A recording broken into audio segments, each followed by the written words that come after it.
পেঁয়াজ কলি আলু ভাজা করবো, তাই জন্য পেঁয়াজ কলি কেটে রেখেছি, এখানে আলু কেটে রেখেছি। এবার কড়াইয়ের মধ্যে বেশ কিছুটা সর্ষে তেল দেবো।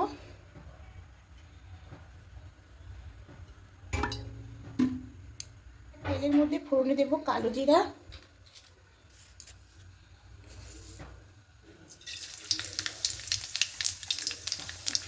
কয়েকটা শুকনো লঙ্কা এভাবে করে একটু মাঝখান দিয়ে কেটে দেবো।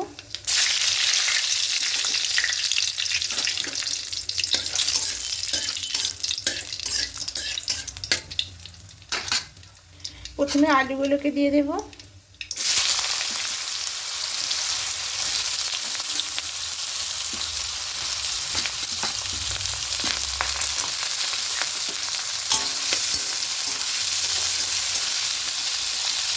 এবার এখানে লবণ হলুদটা দিয়ে দেবো।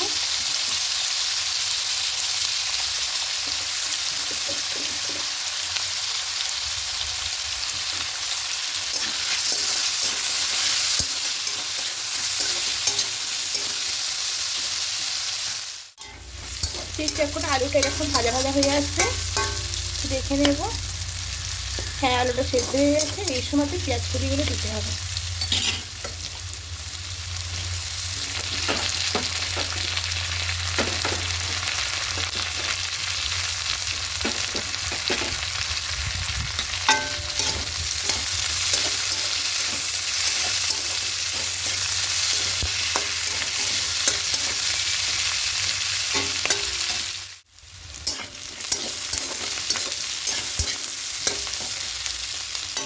এবারে এখানে দেবো 1 চামচ সাদা তেল আর 1 চামচ দেবো পোস্ত।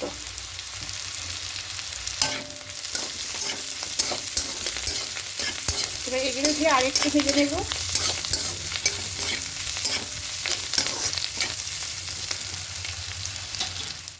আলু দিয়ে পেঁয়াজ কলি ভাজাটা একদম রেডি হয়ে গেছে।